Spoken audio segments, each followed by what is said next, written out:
laki.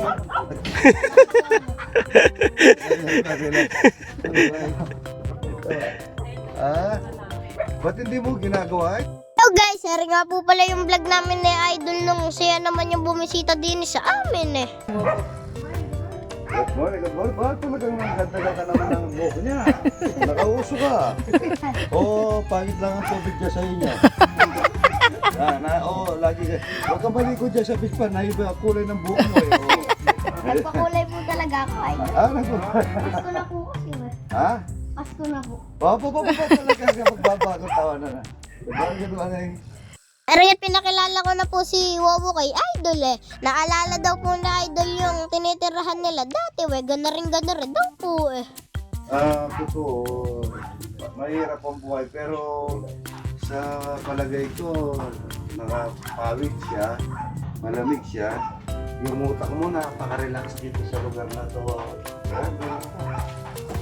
Diyos ko po lang, ering at katotohanan yung pata ni Idol yung sinabi niya sa akin nung kami pumunta sa kanila we. Pag daw po pumunta siya din we, tutuloyin daw po niya kay may dala pang panuli eh. Sakit ata. Hindi, wala kang mararamdaman, balat lang yan. Meron ka lang daw ng... Ering at nililaw ko na po kay Idol kung ilang taon na ako we. Nung nagpunta po kasi kami sa kanila we, nasabi ko po eh kung ilang taon na ako, 11 eh. Nililaw ko ako nasabi doon. Nililaw ko talaga ako. Baka na dapat 7 ka pa lang eh, natutuloy ka na para... Kaya pala malaki sa'yo si Kuloko eh. May dala kami ano yan, nasaan yung dala natin? Maya, huwag kang kabahan, huwag kang kinakabahan ka na eh. Nag-iiba na kulay ng buhok mo.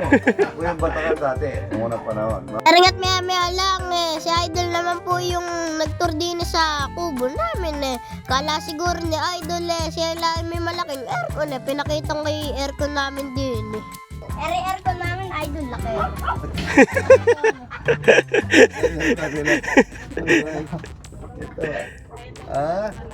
Ba't hindi mo ginagawa? Diba para makatulong po ako kay Jorel kaya pinasyalan ko. Ering at bilib na bilib sa Idol sa aircon namin eh, lakas lang daw. Oy, lakas ng aircon mo. Oh, tingnan mo rin po eh, oh. Yan ang aircon, oh. Oh. Sabi ko nga po kay Idol eh, hindi pala todo yung aircon namin eh, yan eh. Number 16 pa lang. Number 6. Mamayang hapon, todo ko na. Oo, malamig. Umaga pa kasi, yan ah. Ayan. Pero nga napansin po na Idol yung side namin eh, malambot na daw po eh. Kaya daw po ibibili niya kami ng plywood. Maraming salamat po sa inyo, Idol. Pero nga lang eh, di ko po sukat akalain na meron po palang regalo sa akin si Idol na cellphone eh. Bait talaga ni Idol, napaiyak pa ako.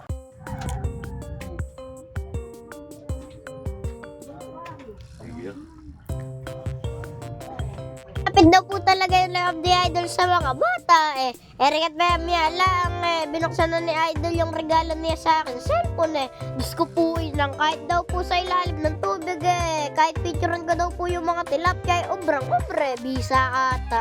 Eringat pagkayari po namin magkwentuhan ni Idol sa kubo namin eh. Maya lang po eh. Pinagahin na namin sila Idol para makakain eh. Ang mga inahin nga po pala namin kala Idol eh, nilagang talbos ng kamote, nilagang talong, nilagang okra, bagoong, sukang paumbong, tinapang bangus, tsaka hipon eh. Diyos ko po inang sarap na sarap si Idol. Sobra sarap. Hindi ka, pagka maluwang na ganyan, Jorel, pagka wala kang ginagawa, tanim ka ng sili, ako yung talong, gano'n, dami pwede gano'n. Sili si Idol eh. Busog na busog nga daw po si Idol eh. Ngayon lang daw po siya nakakain ng ganoong kadami eh. Ering at pagkayari po namin kumain eh. Natiyempohan pa naman ni Idol na walang tulusan na wasaw eh. Sa palaisdaan tuloy siya naghugas. Diyos ko po lang. Ering at maya lang eh. Ako naman yung may binigay kay Idol eh. May regalo daw sa akin si Diyos ko po yun. Ah, buti ka ba may nakagawa ka na ano? Ayun o, Diyos ko po yun o. Sakto. Pakita ko na yung damit ko muna. Ayun, yun, maganda. Parang nga daw pong sinukat eh, sabi ni Idol. Ito, ano, Rudy Boy? At talaga parang sinukat. Parang sinukat. Sinukat. Puin ng. Uy, no. Ayan. Thank you, ha. Yeah.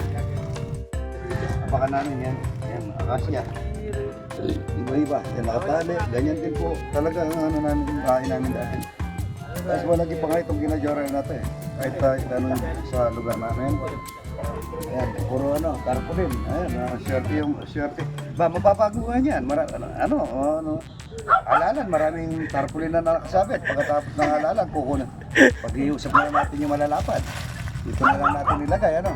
Ang maganda yung bitana mo. Tumukha ng bitana. Wallpaper, ha? Oo, yun, no. Galing na wala pong slide dito, ano. Yun, no.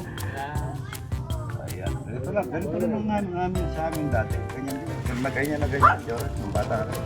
Kaya, magsikap, magtiyaga ka, magpareha ka sa buhay at mahalin mo yung mga magulang mo. Kapitbahay, mga kamag-anak.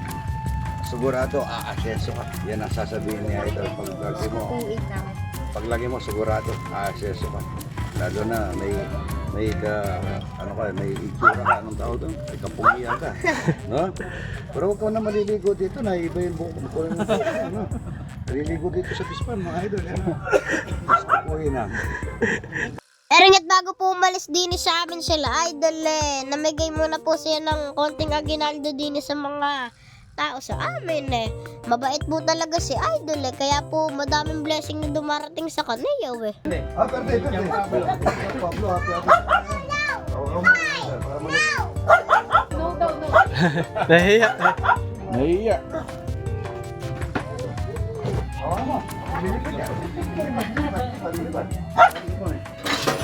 Eringat para po masulit si idol sa pagpunta din sa amin inaya na din po namin sa palaisdaan nila Ninong Lar para nga po makapanghuli siya ng lapu-lapu tapos apahap Dini ko pa po masinangaan si idol habang papunta po kami kala Ninong Lar siya pa po yung nagbababa ng bintana para lang po batiin yung mga tao bumababa pa. Good morning po! Madala po kami ng kanitito doon. Ano po lang namin?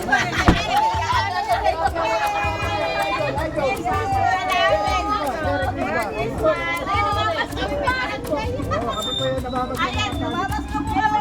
Nababas ko po kami ng rodeo. Ayan po, inasabi niya.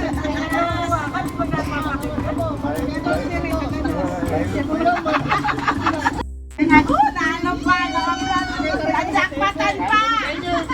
Wala akong tao roon! O, diba, yan na! Idol, tilapia walang kabatayan.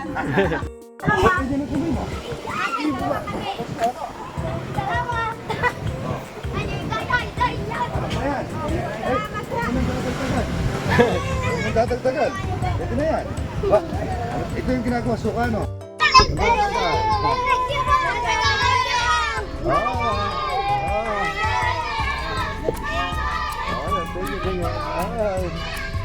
Naringit maya lang dumating na kami kala Ninong Lar Yung tatay naman at saka yung mga kapatid yung pinakilala ni Ninong Lar Ay, mga kapatid ko po yung dalawa. Ito, parang kambal mo. Baka ito yung pumunta sa akin, hindi ikaw. Di na nga po pala kami sumakay sa speedboat nila Ninong Lar para nga daw po masulit si Idol. Eringat tinuruan din po pala si Idol Enjoy na enjoy po si Idol. Diyos ko po inang.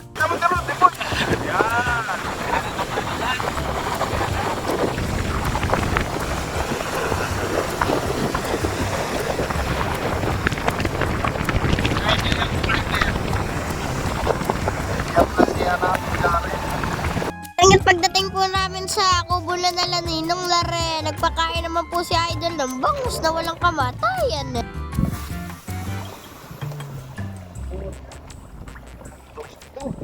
Ilang hektarya ito daw? Ilang hektarya daw ito, Idol? Pare, ilang hektarya daw yun 27.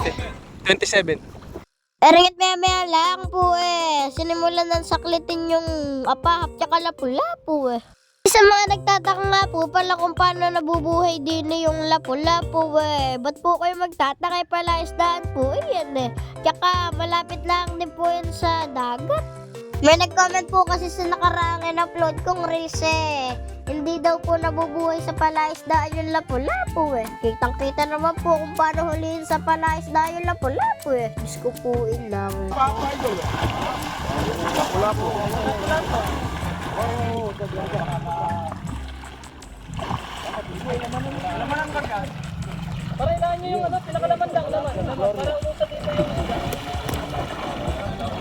Meron dati, meron.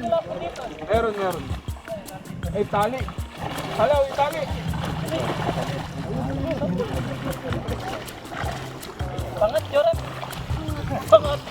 Pahawak nga po eh. Pahawak.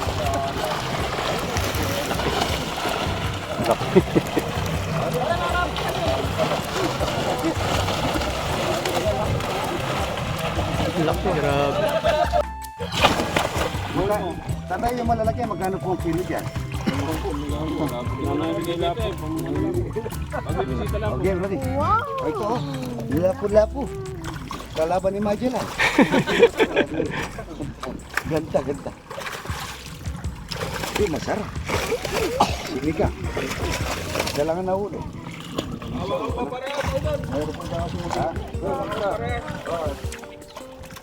Mayroon pa dyan. Shoutout nga po pala kay Ninong Lar Perez, pati po kay Lolo Larry Perez, sa lahat na po ng kapatid din Ninong Lar, shoutout din po sa inyo. Pati po sa mga bumubuo ng Margarita 525, shoutout din po sa inyo. Erangit bago po umuwi sila idol pupunta muna po kami ng hardware para nga po bumili ng plywood Maraming salamat po talaga sa inyo idol.